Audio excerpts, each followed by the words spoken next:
Function of thermodynamic में अपने को दो टाइप्स के फंक्शन मिलेंगे। एक मिलेगा स्टेट फंक्शन और एक मिलेगा पाथ फंक्शन। पाथ फंक्शन के दो एग्जांपल हैं जो एग्जाम में बहुत आते हैं, हीट और वर्क। क्लियर? समझो, जो अपना स्टेट फंक्शन होता है, अपना स्टेट फंक्शन जो है पाथ पे डिपेंड नहीं करता। मतलब कि जैसे मान लो डेल्टा एच, मतलब कि ये हमारा इनिशियल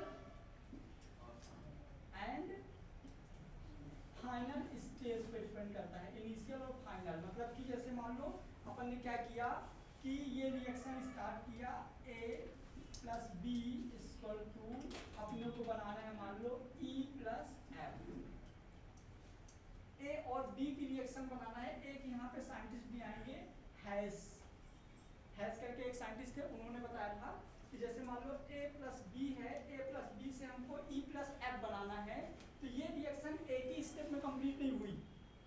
ये रिएक्शन कंप्लीट हुई है, A से B बना होगा और A प्लस बी से C प्लस डी और C प्लस डी से बना होगा E प्लस एफ। क्लियर? तो जो हमारा स्टेट फंक्शन होता है वो इनिशियल पॉइंट और फाइनल पॉइंट पे डिपेंड करता है, इसके पाथ पे डिपेंड नहीं करता। लेकिन ये जो हमारा पाथ फंक्शन होता है, जहां से आप स्टार्ट करोगे ना, आपके इनिशियल और फाइनल में ये पूरे पाथ पे डिपेंड करता है। इस पाथ के एग्जांपल सिर्फ हीट और वर्क है, अपने को ये दोनों यहाँ पे डिटेल से पढ़ना है। क्लियर हुआ? तो जैसे मैंने देखो पिछले क्लास में थर्मोडायनेमिक की डेफिनेशन बताया था। क्या बताया था थर्मोडायनेमिक की डेफिनेशन? तो मैंने क्या बताया था, हीट की वजह से मोशन होता है और उस मोशन से हमको क्या मिलता है, वर्क। तो ये क्या था हमारा थर्मोडायनेमिक। क्लियर? अब ये थर्मोडायनेमिक अपन ने तीन चीज पढ़ा था, रिवीजन कर लेते हैं। एक बार क्या क्या पढ़े थे? सिस्टम सराउंडिंग और सिस्टम सराउंडिंग और बॉन्डिंग के बाद thermodynamic process depending upon the depending upon the path. Thermodynamic process depending upon the path. Example जाएगा work and heat. Example जाएगा work and heat. अब थर्मोडायनेमिक जो प्रोसेस होती है तो अपन क्या क्या करते हैं, देखो पहले थर्मोडायनेमिक प्रोसेस समझो। ये बताओ यदि अपने को कोई भी थर्मोडायनेमिक जैसे मान लो अपने को यहाँ से हीट की वजह से, थर्मोडायनेमिक्स में मतलब क्या होता है, नॉर्मली अपने को टेम्परेचर की वजह से क्या मिलता है, हीट, और हीट की वजह से क्या मिलता है, वर्क। क्लियर? हम पढ़ते ही थर्मोडायनेमिक है, सीधे के सीधे वर्क, मतलब तुम्हारा मोर देन 80% 90% क्वेश्चन यहाँ वर्क से आते हैं। क्लियर हुआ? तो हमने क्या किया, जैसे टेम्परेचर दिया, क्या दिया, टेम्परेचर दिया, तो क्या जनरेट होगी, हीट, क्योंकि हीट की डेफिनेशन ही होती है टेम्परेचर डिफरेंस। क्लियर? और इससे हमको क्या मिलेगा, वर्क। क्या मिलेगा, वर्क। और ये वर्क मिलेगा किसी न किसी सिस्टम में। कहाँ मिलेगा, किसी न किसी सिस्टम में। तो इस सिस्टम में चार टर्म नॉर्मली काम करती हैं। क्लियर? क्या क्या सिस्टम, आपको वर्क कैसे कैसे मिल सकता है, या तो आप यहाँ पे कांस्टेंट प्रेशर से स्टडी कर सकते हो। वर्क जीरो होगा, नॉन जीरो होगा, हम बाद में देखेंगे। मनीष पहले इधर देखो, मैं क्या बोल रहा, देखो स्टार्टिंग से थर्मोडायनेमिक प्रोसेस में मतलब यदि अपने को हीट बनाना है तो क्या देना पड़ेगा, सबसे पहले टेम्परेचर की वजह से क्या बनेगा, हीट, और हीट हमको वर्क देगा। क्या देगा, वर्क। अब जो हीट हमको वर्क देगा मतलब जहां पे ये प्रोसेस हो रही है, जहां पे ये प्रोसेस चल रही है वो हमारा सिस्टम होगा। अब बाहर को जो मतलब बाहर वाला सराउंडिंग होगा, सिस्टम और सराउंडिंग को जो सेपरेट कर रहा होगा वो बाउंड्री होगा। क्लियर? तो अब देखो वर्क हमको या तो जीरो मिले या तो नॉन जीरो मिले, हमको इससे मतलब नहीं है, लेकिन हमको वर्क कुछ ना कुछ होगा। हम वर्क की स्टडी करेंगे तो पहला कांस्टेंट प्रेशर पे कर सकते हैं, मतलब हमने प्रेशर कांस्टेंट कर दिया। यदि प्रेशर कांस्टेंट करेंगे तो ये हमारा ओपन रहेगा। क्या रहेगा, ओपन। क्योंकि यदि आपने इसको पैक कर दिया और यहां से हीट दे रहे हो तो यहाँ पे वेपर बनेगी तो प्रेशर ज्यादा हो जाएगा ना इसके अंदर, है ना। तो यहाँ पे हम ओपन करेंगे तभी हमारा क्या होगा, कांस्टेंट प्रेशर। हम सेकंड कर दिए कांस्टेंट वॉल्यूम। मैंने इस बार कांस्टेंट वॉल्यूम करेंगे तो हमको पैक करना पड़ेगा, तो हमारे कांस्टेंट वॉल्यूम में क्या वर्क मिलता है हम वो देखेंगे। अभी यहाँ पे थर्ड नंबर पे हमारा आ जाएगा क्या, कांस्टेंट हीट डेल्टा एच, जिसको हम आइडियाबेटिक बोलेंगे। क्लियर, यहाँ पे कांस्टेंट हीट करेंगे। अब कांस्टेंट हीट के लिए हमारा ओपन भी रहेगा, क्लोज उससे मतलब नहीं है। मेनली तो हमारे ये दो हो गए। नेक्स्ट कौन सा है हमारा, साइक्लिक प्रोसेस रहेगा एक। साइक्लिक प्रोसेस में क्या रहेगा, आइडियाबेटिक, आइसोक्रोनिक, है ना, टेम्परेचर, हाँ हाँ वो आइसोबारिक प्रेशर का हो गया। एक में हमारा रहेगा कांस्टेंट टेम्परेचर, क्या रहेगा, कांस्टेंट टेम्परेचर। तो constant pressure, constant volume, constant temperature और कांस्टेंट हीट। क्लियर, तो ये डेल्टा एच हो गया। तो ये सारे सिस्टम हमको अलग अलग देखना है यहाँ पे, कहाँ पे, थर्मोडायनेमिक प्रोसेस में। तो थर्मोडायनेमिक प्रोसेस में सबसे पहले हमको कौन सा लेना है, चलो कोई सा भी ले लो। तो पहला अपन ले लेते हैं यहाँ पे आइसोथर्मल। पहला ले लेते हैं कौन सा, आइसोथर्मल, मतलब कि ऐसा प्रोसेस जहां पे टेम्परेचर कांस्टेंट है। क्या है, लिखो इसके अंदर, ऐसा प्रोसेस जहां पे टेम्परेचर कांस्टेंट है।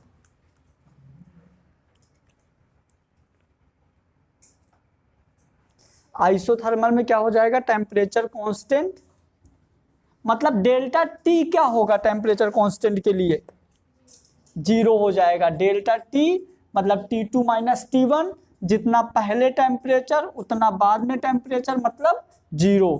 तो इसके लिए डेल्टा टी हो जाएगा 0। आइसोथर्मल प्रोसेस के लिए डेल्टा टी हो जाएगा 0।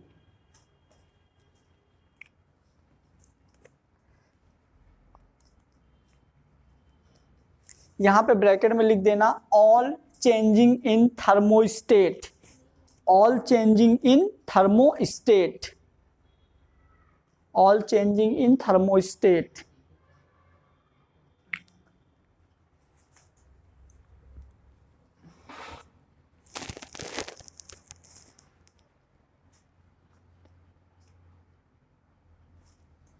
फिर सेकेंड नंबर लिख दो आइसोबारिक।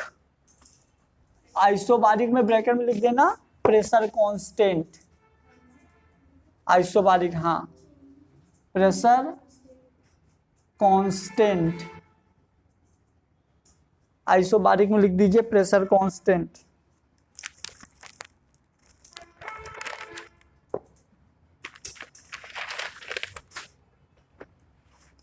आइसोबारिक में प्रेशर कांस्टेंट, ये बहुत एग्जाम में आता है। आइसोबारिक में प्रेशर कांस्टेंट मतलब ओपन सिस्टम।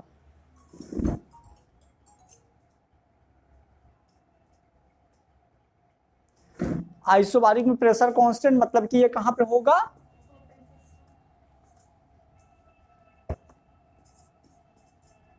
ये होगा ओपन सिस्टम में।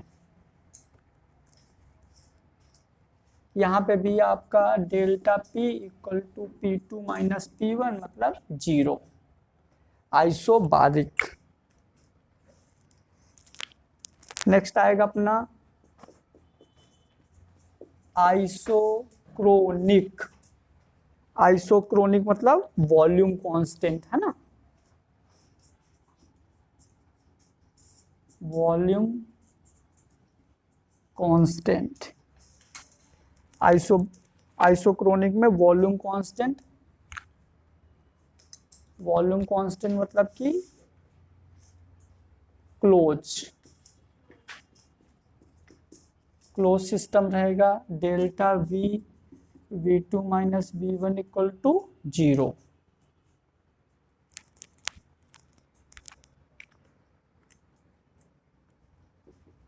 फोर्थ अपना रहेगा आइडियाबेटिक।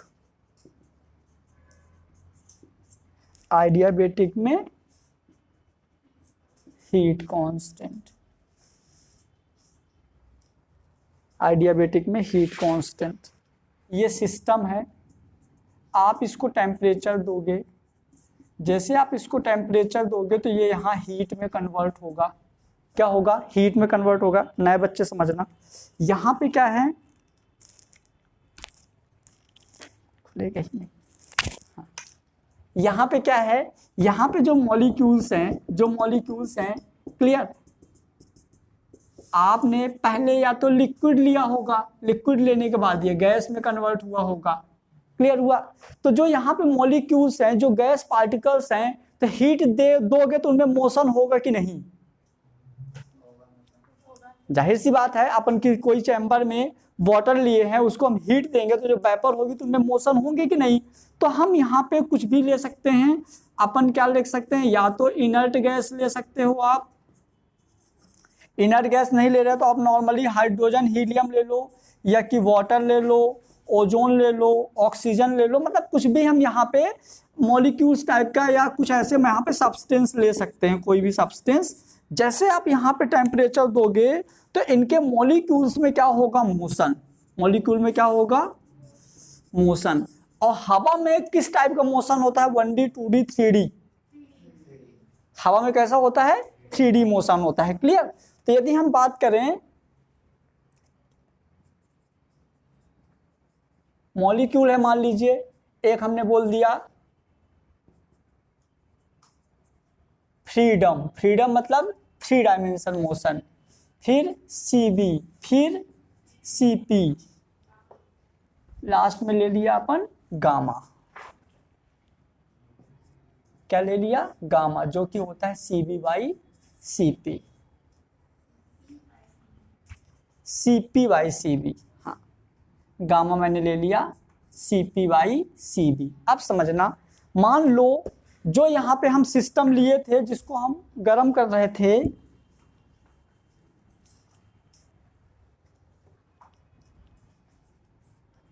ये जो सिस्टम था, इस सिस्टम को अपन क्या कर रहे थे, टेम्परेचर देके अपन इसको गर्म कर रहे थे, इस सिस्टम को टेम्परेचर देके गर्म कर रहे थे। तो इस बार यहाँ पे जो हम मॉलिक्यूल्स लिए हैं, ये हमारे मॉलिक्यूल किस तरह के हैं, मोनो एटॉमिक हैं। कैसे हैं, ये सारे के सारे मॉलिक्यूल्स मोनो एटॉमिक हैं। मोनो एटॉमिक में कौन कौन से आएंगे बताओ, मोनो एटॉमिक इनर्ट गैस आएगी, क्योंकि मॉलिक्यूल्स एक ही एटम रहेगा ना, वो तो ये रहेगा हीलियम, नियॉन, ऑर्गन, क्रिप्टॉन, ये ऐसे इस तरह की यदि गैस होते हैं तो ये मोनो एटॉमिक होंगे। और इनका जो फ्रीडम होगा, इनका जो मोशन होगा वो 3 डायमेंशन मतलब 3 होगा। क्या होगा, इनका 3 होगा। तो CB इनका हो जाएगा 3/2R। CB होता है हीट कैपेसिटी। हीट कैपेसिटी मतलब तुम समझो कि गैस को तुम कितनी हीट दे दो कि वो डिस्ट्रॉय ना हो, उस हीट को, मतलब नहीं समझ पाए, मतलब जैसे मान लो कि हमारी कैपेसिटी है 50 किलो का वेट उठाने की मेरी कैपेसिटी है, यदि हमको 50 से ज्यादा दे दोगे तो हम दब जाएंगे। क्लियर हुआ, नहीं समझ में आया तुमको? अरे सर मेरे को ये बताइए पीडी मतलब आपको पहले कैलकुलेट स्टार्ट करना था। वो फिजिक्स का है ना यार, वो फिजिक्स का है ना, ये जो चैप्टर है ना, तो ये थर्मोडायनेमिक फिजिक्स में भी चैप्टर है, तो ये सारी चीजें फिजिक्स की हैं, तो मैं यहाँ पढ़ा रहा हूँ, चलो फिर भी देख लो, कोई दिक्कत नहीं। पहले तुमको 3D समझाऊं। अच्छा, फ्रीडम 3D समझ में आया, चलो ठीक है। जो गैस होता है, जैसे ये मार्कर है, इस मार्कर को यदि हम जमीन में ऐसे, तो ये 1D हो जाएगा। सर ने पढ़ाया होगा ना 1D 2D 3D, 3 dimension motion नहीं पढ़ाया सर ने? अभी 1D चल रहा है, जल्दी चलाओ 2D 3D समझो, मैं सिखाता हूँ बढ़िया 1D 2D 3D। 1 dimension motion मतलब एक ही एक्सिस में जाए। 1 डायमेंशन मोशन मतलब एक ही एक्सिस में जाए, जैसे कि अपन ने ये डस्टर लिया और ये डस्टर को ऐसे खिसका दिया, तो ये हो जाएगा हमारा 1 डायमेंशन। 2 डायमेंशन मोशन क्या होता है, जो एक्स एक्सिस और बाई एक्सिस दोनों कवर करे। 2 डायमेंशन मोशन क्या होता है, जो एक्स एक्सिस और बाई एक्सिस दोनों कवर करे।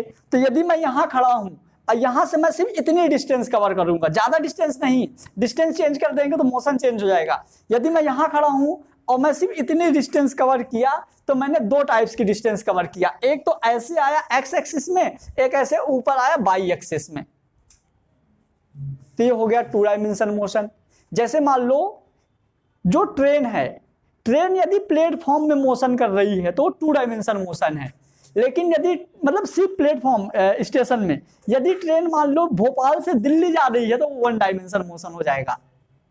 पटरी में ही ट्रेन चल रही है लेकिन डिस्टेंस पे डिपेंड करता है। यदि ट्रेन कहाँ है, सिर्फ प्लेटफॉर्म में जा रही है ना, तो वो क्या है 2 डायमेंशन मोशन, क्योंकि ट्रेन बहुत बड़ी है, प्लेटफॉर्म उसके हिसाब से थोड़ा बड़ा है, तो क्या कर रही है साथ में एक्स एक्सिस के साथ वाई एक्सिस में भी जा रही है। क्लियर। लेकिन यदि ट्रेन भोपाल से दिल्ली जा रही है तो उसकी जो हाइट है तो डिस्टेंस के कंपेयर में लगभग 0 हो गई कि नहीं? हाइट जो है डिस्टेंस के कंपेयर में 0 हो गई, तो ये 1 डायमेंशन मोशन हो जाएगा। जैसे मैं यहां हूं, मैं यहां से सिर्फ इतने डिस्टेंस कवर करूंगा तो हमारा 2 डायमेंशन मोशन होगा, एक्स और वाई दोनों। अब यहां से मैं पैदल यदि मैं रेलवे स्टेशन जाऊं तो हमारी हाइट के कंपेयर में स्टेशन की डिस्टेंस बहुत ज्यादा हो जाएगी, तो ये क्या हो जाएगा हमारा 1 डायमेंशन मोशन। 1D 2D समझ में आ गया? मतलब कि यदि कोई भी ऑब्जेक्ट x y z यदि एक बार में एक ही साइड जाता है तो ये हो जाएगा 1 डायमेंशन मोशन। लेकिन यदि एक बार में देखो ये यहां पे गया, जैसे मान लो ये राम बाबू है, ये इधर गया, तो ये हो जाएगा हमारा क्या 1 डायमेंशन मोशन। क्या हो जाएगा 1 डायमेंशन मोशन। अब ये बड़ा हो गया, अब ये ना इधर वाली भी डिस्टेंस कवर कर रहा है और इधर वाली भी डिस्टेंस कवर कर रहा है, तो हो जाएगा 2 डायमेंशन मोशन। अब समझना 3 डायमेंशन मोशन क्या होता है, जो मेन है। कौन सा? तो 3 डायमेंशन मोशन जो मतलब जो एक साथ तीनों डायरेक्शन कवर करे। जैसे पत्थर ले लिए, इस पत्थर को यदि मैंने ऐसे सीधे फेंका, मतलब एकदम सीधे फेंका तो 1 डायमेंशन, सीधे फेंका तो 1 डायमेंशन, एकदम ऊपर सीधे फेंका तो 1 डायमेंशन। लेकिन यदि इसी पत्थर को हमने लेके ऐसे फेंका, मतलब ऐसे फेंका, तो देखो जब ऐसे फेंकेंगे क्या क्या होगा, जब ऐसे फेंकेंगे तो ये वाली भी डायरेक्शन कवर कर रहा है, हाइट वाली कवर कर रहा है और ये वाली भी कवर कर रहा है, तो एक साथ तीनों डायरेक्शन कवर कर रहा है, तो वो हो जाएगा हमारा 3 डायमेंशन। क्लियर हुआ? जो गैसेस होती हैं, गैस हमेशा 3 डायमेंशन में रहती हैं, क्योंकि गैसों का डायरेक्शन थोड़ी फिक्स है। जैसे हमने ऐसे फूंक मारा तो ये सीधे ऐसे नहीं जाएंगी, ये इधर भी जाएगी, इधर भी जाएगी, है ना, तो वो हमारा जो मतलब चारों साइड हो वो हो जाएगा हमारा 3 डायमेंशन मोशन।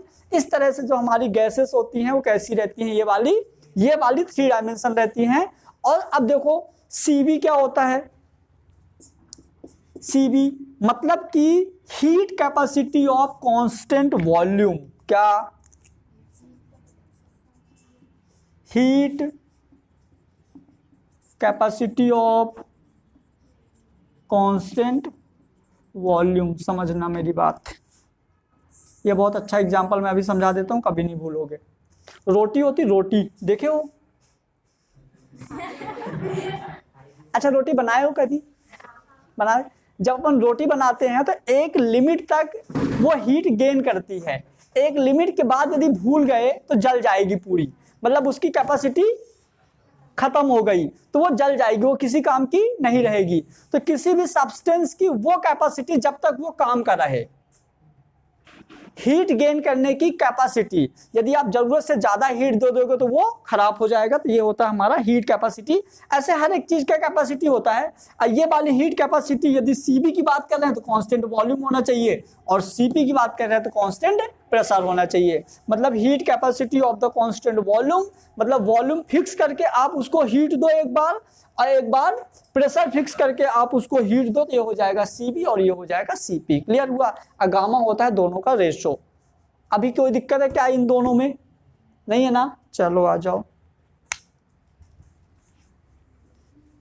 1D 2D समझ में आ गया होगा, हीट कैपेसिटी समझ में आ गया होगा। अब देखो ये हो गया 3D। अब यहाँ पे हमारा CV इक्वल टू जो CP का फार्मूला होता है, CP का फार्मूला कौन बताएगा?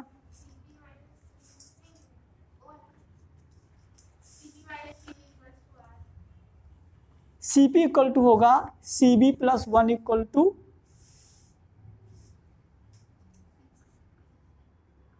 CP।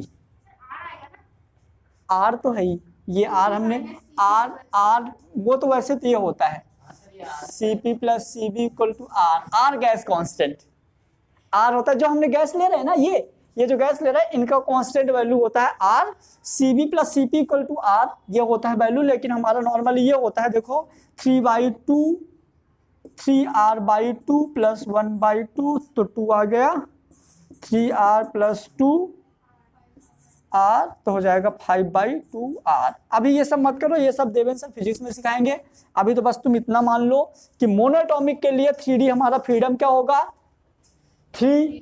तो बस कुछ नहीं करना यहाँ पे देखो CB के लिए 3/2 कर दो, 3/2 और CP के लिए क्या हो जाएगा 5/2, 2 बढ़ा के 5r/2। तो ये क्या हो जाएगा देखो, ये हो जाएगा हमारा गामा इक्वल टू हो जाएगा CP/CB, मतलब 5r/2 डिवाइड 3r/2, r से r 2 से 2 तो 5/3 मतलब 1.66। क्लियर हुआ। चलो अब यदि हम ये हो गया हमारा मोनोएटॉमिक। अब आ जाओ डायएटॉमिक की बात करते हैं। ये सारी चीजें फिजिक्स में बहुत डिटेल से पढ़ोगे। डायएटॉमिक में कौन सी आएगी O2, N2, H2, ये सब हमारी डायएटॉमिक में आएगी। डायएटॉमिक के लिए ये होता है 5, याद रख लो डायएटॉमिक के लिए होता है 5, तो क्या हो जाएगा 5r/2, 7r/2, 7 बाई गामा हो जाएगा 7/5 यानी कि 1.4। ये गैसेस है, ऐसे उड़ेंगी चारों साइड, ठीक है। बाकी नहीं, ये तो तुम बस याद रखो, फिजिक्स में देवेंद्र सर बताएंगे, अभी हम खोजा मत ले जाओ। वो पूरा कैलोरीमेट्री मतलब एक चैप्टर में पूरा यही है ना, तो बस अभी इतना याद रख लो। हाँ फिजिक्स में है ना, केटीजी नहीं पढ़ेगा, काइनेटिक थ्योरी ऑफ गैस पूरा यही है, ठीक है। अब आ जाओ ट्राइएटॉमिक। ट्राइएटॉमिक 2 टाइप्स का होता है, बताओ। हाँ, लीनियर और नॉन लीनियर। अरे मैं तो यहाँ इतना भी बता दिया, बहुत है, पेपर में दे देता है डायरेक्ट लिख के यहाँ वैल्यू केमिस्ट्री में। चलो ट्राइएटॉमिक लीनियर की बात करें तो कितना होता है 7, हाँ सही बोला ना वो 7/2r। बोलो बोलो बोलो,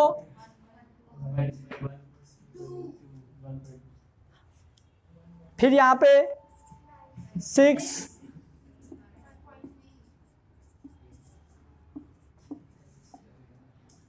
8/, नोट हो गया तुम लोगों का 1.3। जल्दी, अब जो हमारा वहां गामा था ना, टीपी की पावर गामा, टी और क्या था टीबी की पावर गामा, टीपी की पावर गामा, और लास्ट वाला क्या था क्या टी पी, नहीं टीपी नहीं था, गामा -1 गामा। तो ये जो गामा वाला, ये जो गामा की वैल्यू है ना अपनी, ये गामा की वैल्यू यहां से, तो कुछ मत करो, सीधे इनको याद कर लो। मोनोएटॉमिक के लिए 1.6, 1.4, 1.3 हमको ये लेना होता है, उसको नहीं लेना ना यहाँ पे। साइक्लिक प्रोसेस क्या होगा हर्ष, साइक्लिक प्रोसेस क्या होगा, जहां से चला रिटर्न, अरे जैसे ओपन चेन क्लोज चेन नहीं बताए थे, मतलब जहां से चला वो रिटर्न, मतलब कोई भी सिस्टम आप जहां से शुरू करो रिटर्न वहीं आ जाए। तो साइक्लिक प्रोसेस के लिए जितनी भी चेंजिंग वाली चीजें हैं सारी की सारी क्या हो जाएंगी 0। लिख दो फटाफट, इसमें लिखो साइक्लिक प्रोसेस में, it is a process in which, it is a process in which the system return to the original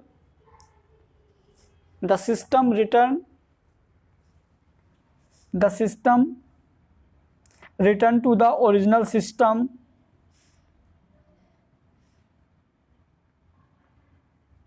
it is the process in which the system return to the original system after undergoing series to change,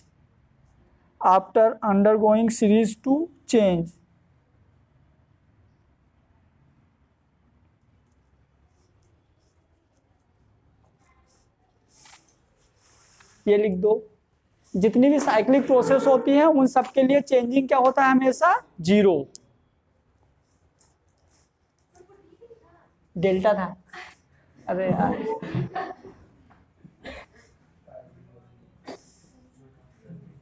reversible process क्या होता है, देखो reversible process जल्दी बताओ।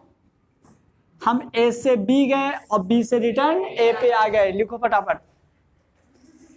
It is the process by which, reversible process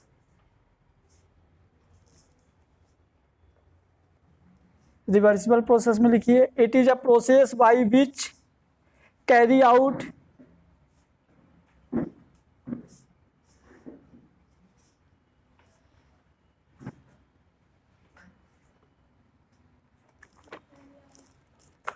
it is the process by which carry out in functionally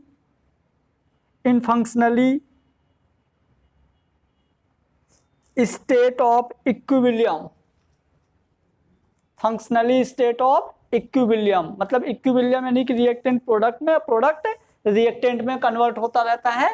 और हम reversible process को rest process भी बोलते हैं, तो इसको लिख दो, it is also known as rest process. क्योंकि हमको पता नहीं चलता ना, देखो जितना रिएक्टेंट से प्रोडक्ट बना उतना ये बना, तो हमको लगता है कि रुकी हुई है, चल ही नहीं रही, तो इसको लिख दो, it is also known as rest process.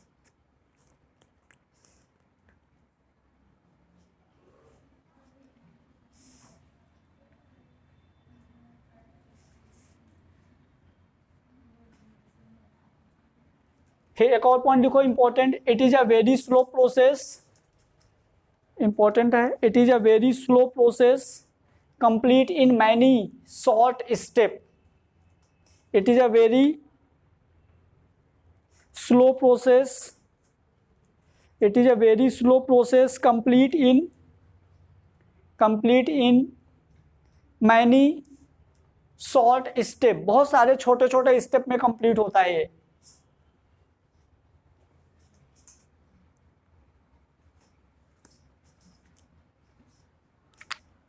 Third है इनरिवर्सिबल प्रोसेस, थर्ड है इनरिवर्सिबल process.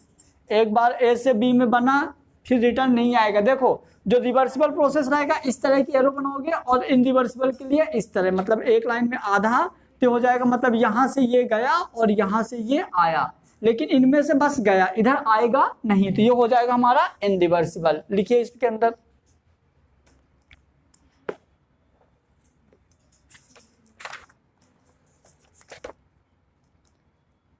a process does not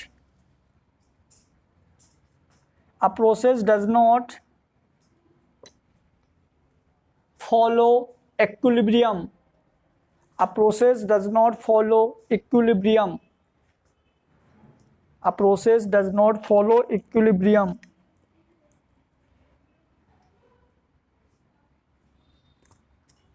Next point, it is fast process, it is fast process, it is fast process complete in large step. ये work and heat, head डाल दीजिए, work and heat.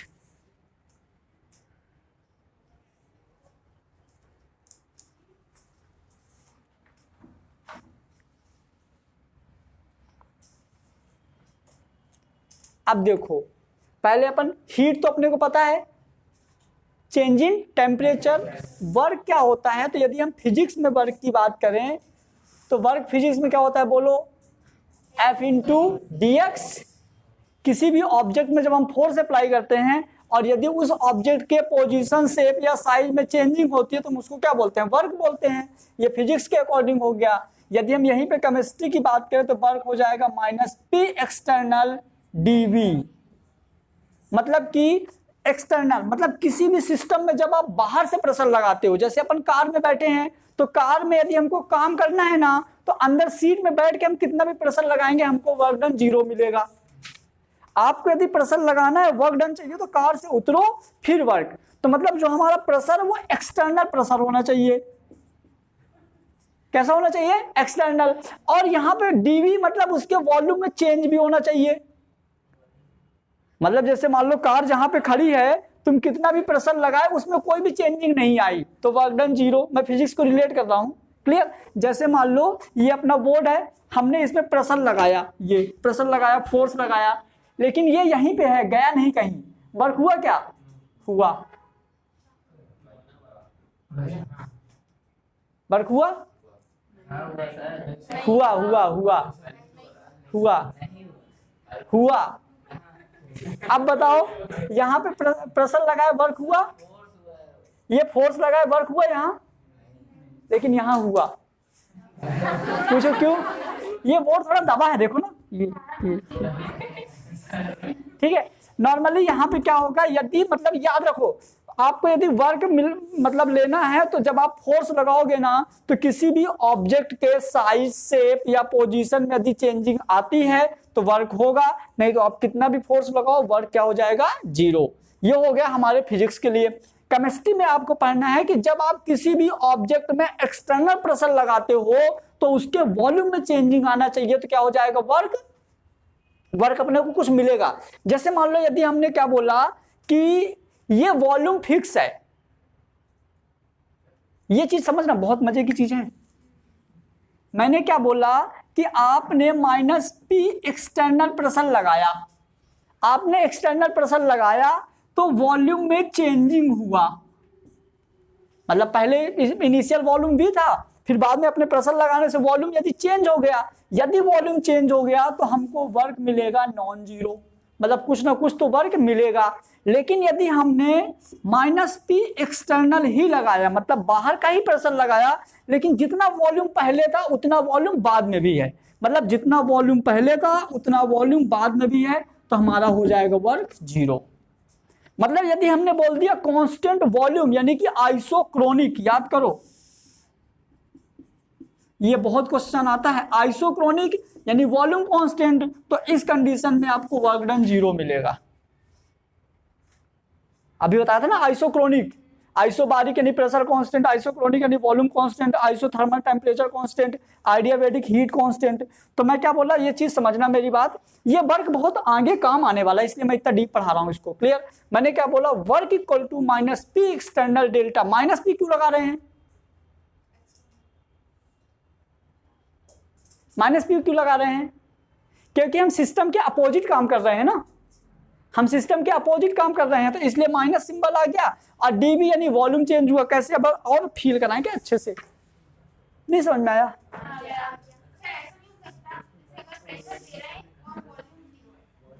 Pressure दे रहे हैं, volume 0 है, तो work done 0। Physics है वो physics है। देखो मैं केमिस्ट्री वाला बताता हूँ, ऐसे करना बेटा, वो फिजिक्स है। अब केमिस्ट्री वाला देखो, देखो ये गुब्बारा है, ये क्या है? गुब्बारा। अपन यहां से फूंक मारे, यदि ये फैल गया मतलब वर्क डन हुआ।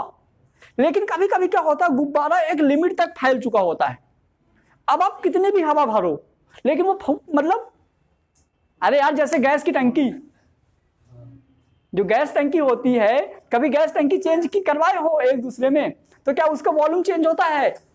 जितना वॉल्यूम उतना ही वॉल्यूम हुआ ना, तो वहां वर्क डन 0 हुआ। अरे यार नहीं समझ में आया?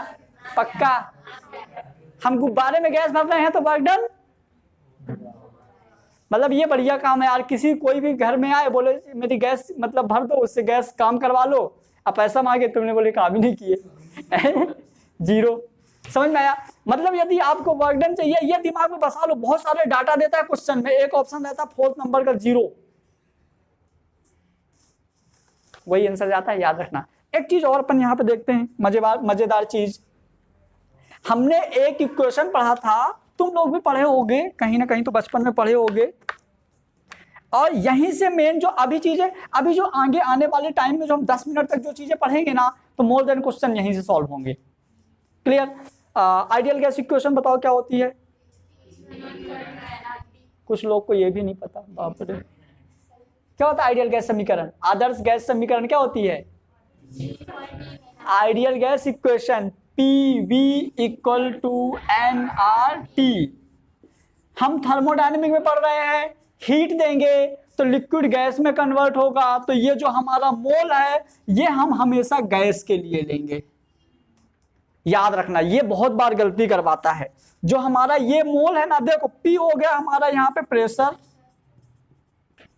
V हो गया वॉल्यूम, N हो गया मोल, R हो गया गैस कांस्टेंट, T हो गया टेम्परेचर को केल्विन में लेंगे, गैस कांस्टेंट को आप किसी में जूल में ले लो, कैलोरी में ले लो, लीटर एटीएम में ले लो, ठीक है, किसी में भी ले लो।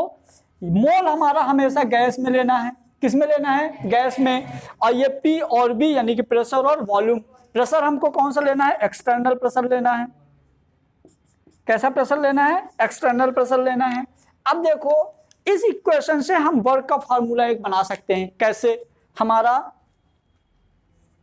यदि PV जैसे W इक्वल टू हमारा क्या है? Minus P external delta V, तो PV इक्वल टू क्या है? NGRT, तो W इक्वल टू हो जाएगा माइनस, अब N जो होता है ये हमारा चेंजिंग मोल होता है। जो ये N है ना यहाँ पे, जो N होता है ये रियल में डेल्टा NG होता है, मतलब N product minus N reactant. हमारा जो ये मोल है ना, ये मोल हम क्या लेंगे? देखो जैसे आपने पहले गैस लिया था, उसको हीट दिया, तो पहले मोल कितने थे, हीट देने के बाद मोल कितने हैं, तो जो हमारा ये वाला मोल होता है ना, ये रियल में हमारा डेल्टा एन होता है। डेल्टा मतलब चेंजिंग, लो खुश, डेल्टा मतलब चेंजिंग, क्लियर। तो ये चेंजिंग वाला होता है, मतलब पहले कितने मोल थे और बाद में कितने मोल, तो n product minus n reactant, लेकिन ये भी गैस के लिए ये भी गैस के लिए, क्लियर हुआ। तो हमारा एक और फार्मूला मिल जाएगा, डेल्टा NGRT। तो हमारे दो फार्मूले मिल गए, W equal to minus P external delta B और W equal to minus NGRT। और ये वाला हमारा फार्मूला कहां से आया है? आइडियल गैस इक्वेशन से, PV इक्वल टू nRT से, क्लियर हुआ। तो ये हो गया हमारा, देखो वर्क और हीट की डेफिनेशन हमने कल लिखवा दिया था, वर्क हमने आज पढ़ लिया कि वर्क इक्वल टू क्या होता है? एक्सटर्नल प्रेशर इनटू है ना, डेल्टा V। और ये नोट कर लो। अब देखना कैसे न्यूमेरिकल तुम लोग धड़ाधड़ करोगे। अपना मेन जो इसका वो है, आज तो बस हो गया, पता है थ्योरी इसकी यही है। एक और है, मतलब इसकी थ्योरी बता रहा हूं बस, ये लास्ट है इसकी theory. W equal to minus 2.303 nRT log ज्यादा बटे कम, ठीक है, ये इसकी लास्ट है। थर्मोडायनेमिक बस इतनी ही थ्योरी है, और यहां से अपन 150 क्वेश्चन कर लेंगे। तो एक काम करना, कल सब लोग थर्मोडायनेमिक की सीट ले आना। तो यहाँ सीट नहीं करवाऊंगा, लेकिन मार्क करवा दूंगा, जितनी थ्योरी पढ़ ली है कितने क्वेश्चन हो जाएंगे। और इस चैप्टर से देखो 4 क्वेश्चन आते, मतलब 4 चौको 16 नंबर कम नहीं होते, ठीक है, 16 नंबर बहुत होते। जब तुम लोग फिजिक्स में बहुत मेहनत करोगे तो जाके 16 आएंगे, यहाँ फ्री फोकट में 16 मिल रहे हैं। अब देखो एक बार थ्योरी कितनी इजी है इस बार, समझो ना थर्मोडायनेमिक का। मैंने पहले क्या पढ़ा थर्मोडायनेमिक, फिर से एक बार रिवीजन करो फटाफट। थर्मोडायनेमिक हमने क्या पढ़ा? हम किसी भी सिस्टम को टेम्परेचर देते हैं तो हीट में कन्वर्ट होता है, और हीट की वजह से उसमें मोशन होता है, हमको वर्क मिलता है, वो क्या कहलाता है? हमारा थर्मोडायनेमिक। थर्मोडायनेमिक के लिए फिर मैंने बताया था क्या कि इसके सिस्टम, सराउंडिंग और बाउंड्री होती है। सिस्टम मतलब समझ गए अंदर की चीजें, सराउंडिंग यानी बाहर, और जो दोनों को सेपरेट करती है वो क्या होती है? बाउंड्री। बाउंड्री हमारे इमेजिन और रियल दोनों हो सकती है। उसके बाद सिस्टम हमारे कितने थे? 3, ओपन, क्लोज, आइसोलेटेड। ओपन कौन कौन सा था? जिसमें मास और हीट, ओपन मास और हीट दोनों लॉस हो रहा था। क्लोज वाले में सिर्फ मास लॉस हो रहा था। अच्छा ठीक है, फिर तो क्लोज वाले में सिर्फ क्या हो रहा था? सिर्फ हीट लॉस हो रहा था, मास लॉस, और आइसोलेटेड में दोनों लॉस, ऐसा मतलब, ठीक है। इसके बाद फिर मैंने पढ़ा था क्या, मतलब उसके एक्सटेंसिव और इंटेंसिव प्रॉपर्टी, मतलब जो क्वांटिटी पे डिपेंड करेगा वो एक्सटेंसिव था, जो नहीं करेगा वो इंटेंसिव। इंटेंसिव मतलब टेम्परेचर, डेंसिटी, कलर, और सरफेस टेंशन, ये सारी चीजें इंटेंसिव प्रॉपर्टी में था। एक्सटेंसिव प्रॉपर्टी में था मास, वॉल्यूम, डैश डैश। फिर फंक्शन, पाथ फंक्शन और स्टेट फंक्शन। स्टेट फंक्शन जो पाथवे पे डिपेंड नहीं करेगा और पाथ फंक्शन जो पाथवे पे डिपेंड करेगा। और एग्जाम में पाथ फंक्शन आता है वर्क और हीट। उसके बाद मैंने वर्क के ये फार्मूला समझ लिया और कल से अपन यहां से सिर्फ और सिर्फ न्यूमेरिकल। इसके बाद इस चैप्टर में कोई भी थ्योरी नहीं है।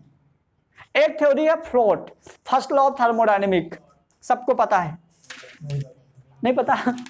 मतलब हीट या एनर्जी को हम ना तो बना सकते ना तो नष्ट कर सकते, एक फॉर्म से दूसरे फॉर्म में कन्वर्ट कर सकते हैं, बस यही तो है। और ऊर्जा संरक्षण का नियम, ये बस, और इसके अलावा बस कुछ भी नहीं है, बाकी खत्म। अरे सर आप अपनी वाली सीट दीजिएगा, फोटो। अरे होगी ना यार, कैसे कर रहे हो, पहले नंबर में ही है।